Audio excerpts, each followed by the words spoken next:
Le président gabonais Brice Oligui Nguema insiste sur la diversification de l'économie. Pour lui, notre avenir commun passe nécessairement par la suppression de l'économie de rente. L'industrialisation en est l'un des principaux piliers, notamment par la transformation locale de nos matières premières. Et pour remplir cet objectif, il appelle les entreprises françaises à respecter leurs engagements. Elles sont d'ailleurs déjà très présentes dans les hydrocarbures, le bois et le manganèse, dont le Gabon est l'un des leaders mondiaux. Et par ailleurs, l'Agence française de développement confirme un prêt de 173 millions d'euros pour la transformation, pour le transgabonais que l'on voit ici, l'unique voie ferrée du pays. Un point de contexte, il y a 2 ans, Brice Oligui Nguema accède au pouvoir par un coup d'État. Il met ainsi fin à 55 ans de dynastie Bongo. En avril dernier, il est élu président. Point important, contrairement à plusieurs pays du Sahel, le Gabon a pleinement maintenu les liens avec l'ancienne puissance coloniale, une relation au beau fixe qu'Emmanuel Macron tient à préserver. On l'écoute. Le 30 août 2023 a été un tournant dans l'histoire politique du Gabon. Et c'est pour cette raison que la France a, dès les premiers instants, soutenu la transition. Et pour Brice Oligui Nguema, Paris devrait continuer dans cette voie. Comment? En permettant à la justice de récupérer l'argent détourné par la famille Bongo, condamnée par contumace il y a 2 semaines pour détournement de fonds publics. Écoutez. Mon gouvernement a hérité d'une dette abyssale, fruit d'une gestion irresponsable et opaque.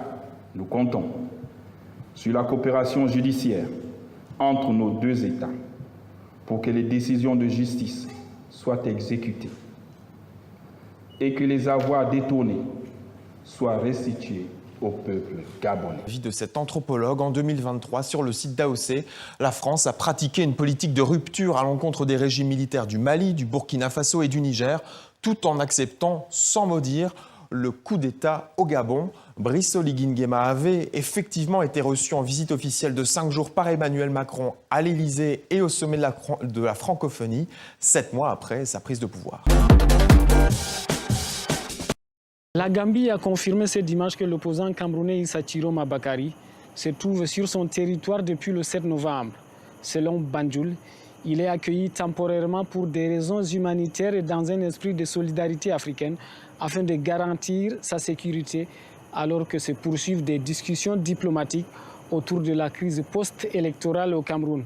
Mais cette mention de discussions en cours relance la question de possibles négociations. Un point sensible surtout après la récente sortie vidéo de l'opposant où il affirmait qu'il ne reculera pas, ne négociera pas et ne capitulera jamais. Et son entourage maintient la même ligne. S'il y a négociation, ça sera uniquement sur les conditions de départ de Paul Biya. Rien d'autre, assure ses proches. À Yaoundé, c'est un silence radio. Le gouvernement n'a confirmé aucun échange avec l'opposant et n'a encore réagi officiellement à son séjour en Gambie. Dans un communiqué, l'équipe d'Issa Chiroma, par la voix de Maître Alice Com, désormais présentée comme porte-parole de la présidence élue, a remercié la Gambie et les pays qui veillent à sa sécurité, saluant leur engagement pour la démocratie et la paix.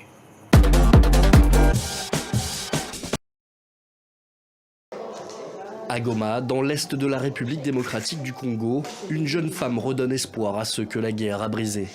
Chaque jour, Vivine Kavira Mokata, 32 ans, fabrique des prothèses pour les amputés, une mission qu'elle connaît intimement.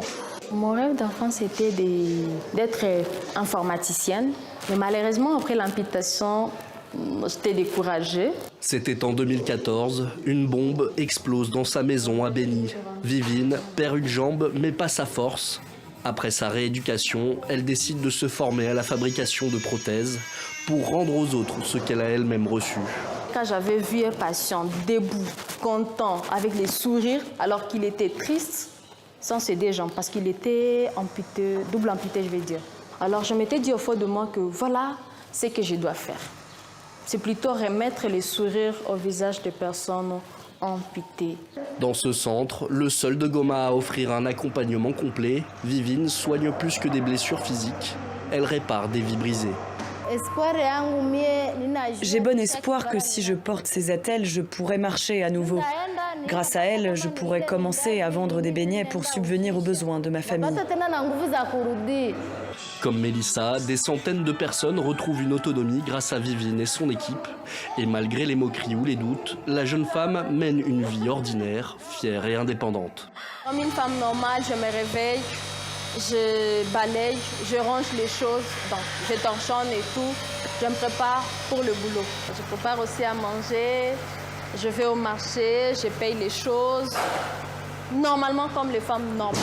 Dans un pays meurtri par la guerre, Vivine Kavira Mokata incarne une autre résistance, celle du courage et de la dignité retrouvée. Dès l'entame du sommet, la présidente de la Commission européenne impose son continent comme le partenaire principal pour l'Afrique. Depuis notre dernier sommet en 2022, le contexte mondial s'est certes durci, mais les relations entre l'Afrique et l'Europe n'ont fait que se renforcer. L'Europe est le premier partenaire commercial de l'Afrique. Un tiers du commerce total de l'Afrique s'effectue avec elle. Et nous sommes le premier investisseur en Afrique, avec 240 milliards d'euros pour la seule année 2023. À Luanda, les discussions entre les chefs d'État seront concentrées notamment sur le train de mesures d'investissement prévu par la Commission européenne.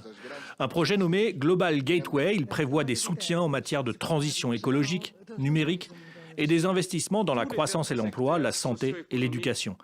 Et ce pour un total de 150 milliards d'euros. En Angola, toute l'Afrique sera concernée par les discussions sur la paix, la sécurité, la gouvernance. Mais les partenariats traiteront aussi, et peut-être surtout, de l'aspect business. Un des points les plus connus, c'est le fameux corridor de Lobito. Ici en bleu sur la carte, c'est une liaison ferroviaire dans laquelle l'UE et les États-Unis s'engagent. Plusieurs milliards d'euros d'investissement pour faciliter l'accès aux minerais critiques de RDC et de Zambie. Et surtout faire face au développement du corridor Tazara à l'est. Là, c'est la Chine qui a signé fin septembre la réhabilitation du chemin de fer pour 1,4 milliard de dollars. Les Européens ne veulent pas manquer le coche dans cette région. Les États-Unis ont de l'avance. Déjà sous la présidence Biden, Lobito était devenu une priorité. En témoigne cette visite de l'ancien président, c'était en décembre 2024, sur les docks du port angolais, avec ses homologues congolais et zambiens. Et avec Trump, l'aspect business s'est encore accéléré.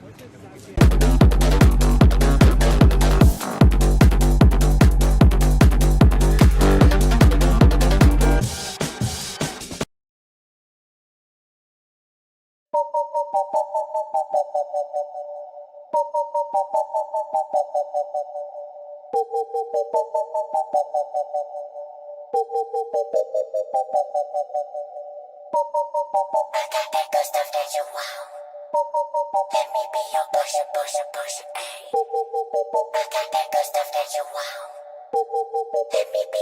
it, push it, push it, ayy.